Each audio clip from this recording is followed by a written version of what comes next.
അലർജിയില്ല. കാവി തുടർച്ചയായി നമ്മുടെ സ്ക്രീനിൽ പോലും മിന്നി തിളങ്ങുകയാണ്. ചുവപ്പിന്റെ ആഴം കുറയുന്നു, കാവിയുടെ നിറം ഇങ്ങനെ ജ്വലിക്കുന്നു. കേരളത്തിൽ, ഉത്തർപ്രദേശിൽ കാവിയുടെ നിറം അങ്ങ് മായുന്നു, രാജസ്ഥാനിൽ നിറം മായുന്നു, മഹാരാഷ്ട്രയിൽ നിറം മായുന്നു. എന്ത് ചെയ്തിട്ടും മെനയാവുന്നില്ലല്ലോ ഉത്തർപ്രദേശിൽ. കേരളത്തിൽ എന്തായി?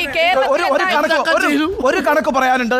4.5 മണിക്കൂർ പിന്നിടുമ്പോൾ നിലവിലെ സീറ്റുകളിൽ 67 സീറ്റുകളിലാണ് BJP താഴത്തേക്ക് പോകുന്നത്. കണക്ക് പറയട്ടെ സുഹൃത്തെ, ചുമ്മാ ഒരാൾ കാര്യം പറയട്ടെ. നിങ്ങൾ വിളിച്ചു പറഞ്ഞു 67 സീറ്റുകളിൽ കുറവ് വന്നിരിക്കുന്നു 4.5 മണിക്കൂറിൽ BJPക്ക്. 45 സീറ്റുകളിൽ കോൺഗ്രസ് മുന്നേറിക്കുന്നു. കേരളത്തിൽ തോൽപ്പിക്കാൻ ഉണ്ണിസാർ എടുത്ത പണിയൊക്കെ വെള്ളത്തിൽ വരച്ച വരയായിരിക്കുന്നു സുഹൃത്തുക്കളെ.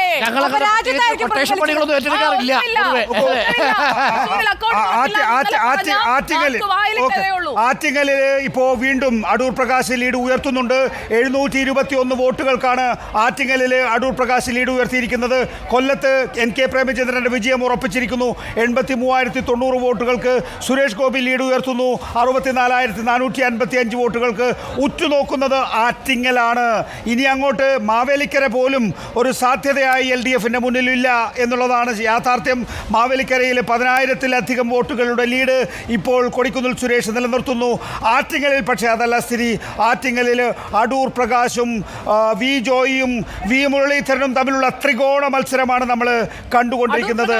കെ സുധാകരന്റെ ഒരു കാര്യം കൂടി, ദേശീയ തലത്തിൽ ഉത്തർപ്രദേശിൽ 34 ഇടങ്ങൾ UPയിൽ BJPക്ക് അധികാരം നഷ്ടപ്പെടുന്നു. രാജസ്ഥാനിൽ 11 ഇടങ്ങളിൽ നഷ്ടപ്പെടുന്നു. മഹാരാഷ്ട്രയിൽ കഴിഞ്ഞ തവണ നേടിയ 41 സീറ്റുകളിൽ 11 ഇടങ്ങളിലേക്ക് മാത്രമായി ചുരുക്കപ്പെടുന്നു. ഇത്തിരി കഞ്ഞിയെടുക്കട്ടെ.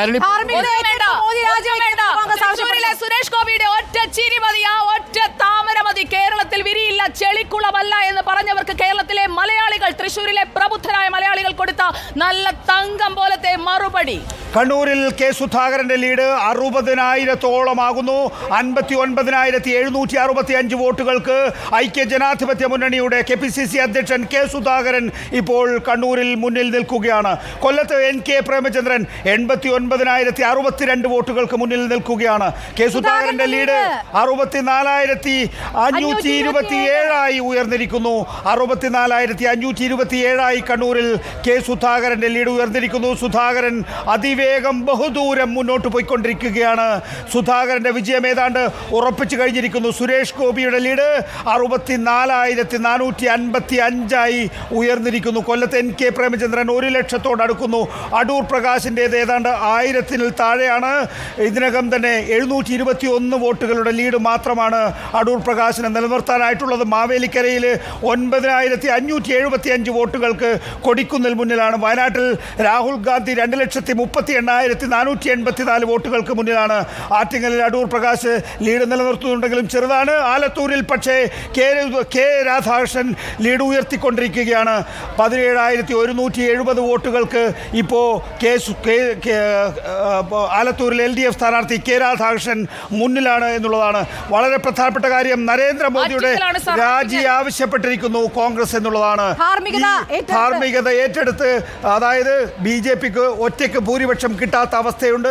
ഇപ്പോഴത്തെ ലീഡ് അനുസരിച്ച് 295 സീറ്റുകൾ മാത്രമാണ് NDAക്ക് ലീഡ് ചെയ്യാനായിട്ടുള്ളത്. 272 കേവല ഭൂരിപക്ഷത്തിന് ആവശ്യം. 295 സീറ്റുകളിലേക്ക് എത്തിക്കഴിഞ്ഞിട്ടുണ്ടെങ്കിൽ പോലും ധാർമ്മികതയിൽ രാജിവെക്കണം നരേന്ദ്രമോദി എന്നാണ് കോൺഗ്രസിൻ്റെ ആവശ്യം. ആലത്തൂരിൽ LDFന്റെ ലീഡ് 17,170 മാറിയിരിക്കുന്നു. അതായത് കെ രാധാകൃഷ്ണന്റെ വിജയം ഏതാണ്ട് ഉറപ്പിക്കാൻ കഴിയുമെന്നാണ് തോന്നുന്നത്. കാരണം ശക്തമായ പോരാട്ടം ആറ്റിങ്ങലിലെ ത്രികോണ മത്സരം